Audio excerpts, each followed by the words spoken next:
These are 3 fitness myths that are absolutely holding you back from accomplishing your fitness goals. And most people still believe these to this day. First one, more protein equals more growth. Not true, not how that one works. Forget that one. So the research shows us that 0.7 to 1.2 grams of protein per pound of body weight is all you need for your protein requirements. Anything more, and it doesn't really do a whole lot extra. There's not a lot of benefit to having more than 1.2 grams of protein per pound of body weight. So to make it simple, easy math, 1.0 grams per pound of body weight will be just fine.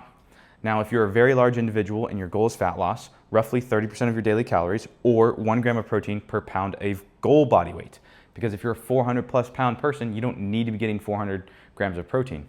It's just too much protein to try to consume in one day. There's no point. Then also remember that carbohydrates are almost equally as important as protein for a fat loss journey or a muscle building journey. So even though carbohydrates are non-essential, they are very much important for your goals because your brain and your body's first source of energy is glucose. You get glucose from consuming carbohydrates.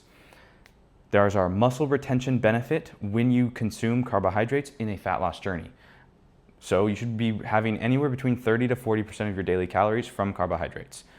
Depending on your specific goals, you can manipulate the carbohydrate percentage specifically for you. And then remember that calories are more important than anything else. Whether your goal is weight gain or weight loss, calories are the most important because you're not going to see progress if you're not in a caloric surplus for gaining weight, and you're not going to see progress if you're not in a caloric deficit for losing weight. So the total protein consumption doesn't matter. It's the calories that are more important, then it's protein, then it's fat and carbohydrates, then it's your micronutrients. So you have to remember that the order of importance is calories, macros, micros, fiber, and then supplementation. Now, cardio equaling fat loss is not true. All cardio does is it burns calories.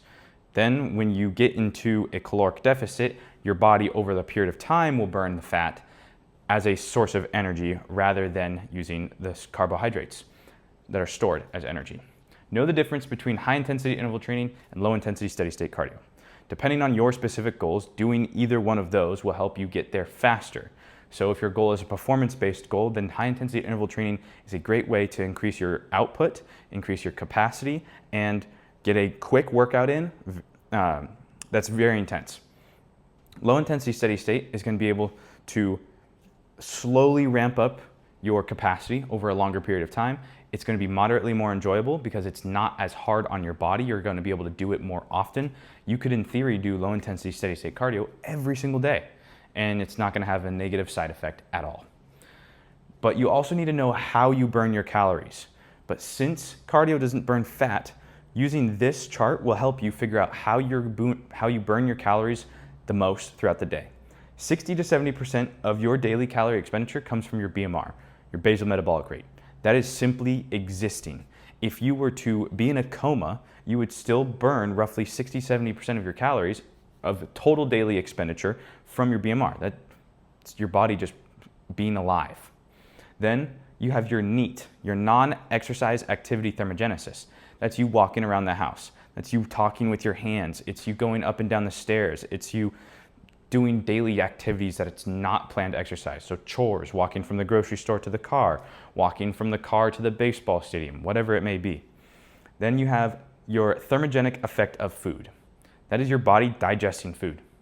So you'll burn more calories when you consume protein because protein has the highest thermogenic effect.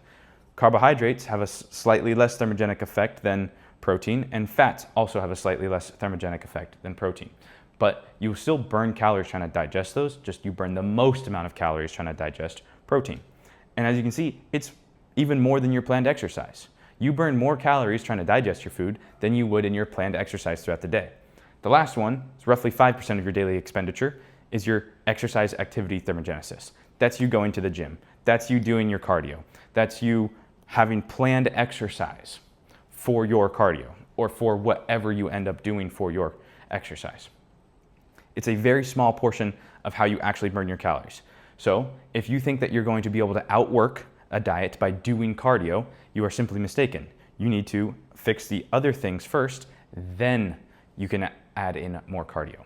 Remember that training every single day does not equal more growth. There's a common belief that people have to go to the gym 7 days a week in order to see the most amount of muscle growth or the most amount of change in their physique.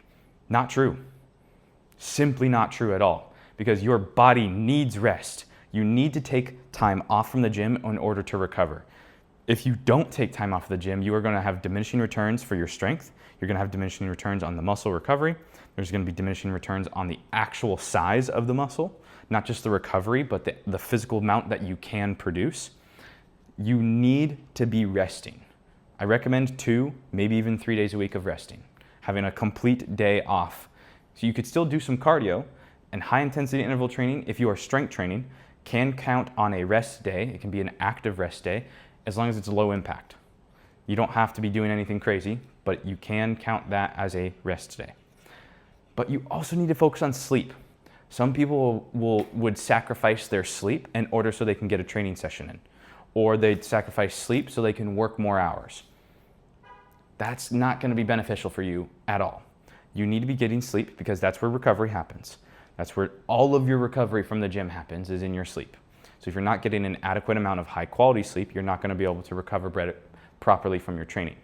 Also, if you don't get enough sleep, you could physically become sick. It's quite possible your immune system can start to slow down and not work as well if you are not getting enough sleep.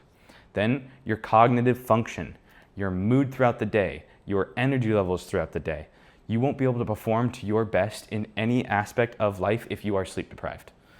Plain and simple. You will perform better at your job. You'll be able to focus better at your job. You'll have more energy at your job. You'll have more energy for your family. You'll be able to get through the day without having to take a nap. You need your sleep. Be aware of the fatigue accumulation. So see how your body feels after several weeks of training really hard. If you are noticing that your body is just feeling run down, pull it back a little bit, pull the intensity back.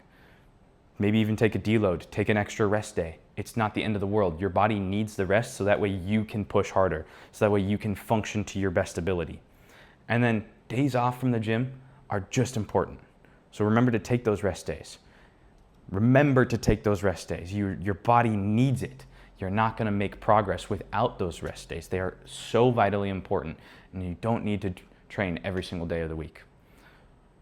If you implement all of the different strategies in order to maximize your muscle growth, maximize the amount of calories that you're burning from your cardio, maximizing your rest, that is where you're going to see an insane progress in your fat loss journey or in your muscle building journey.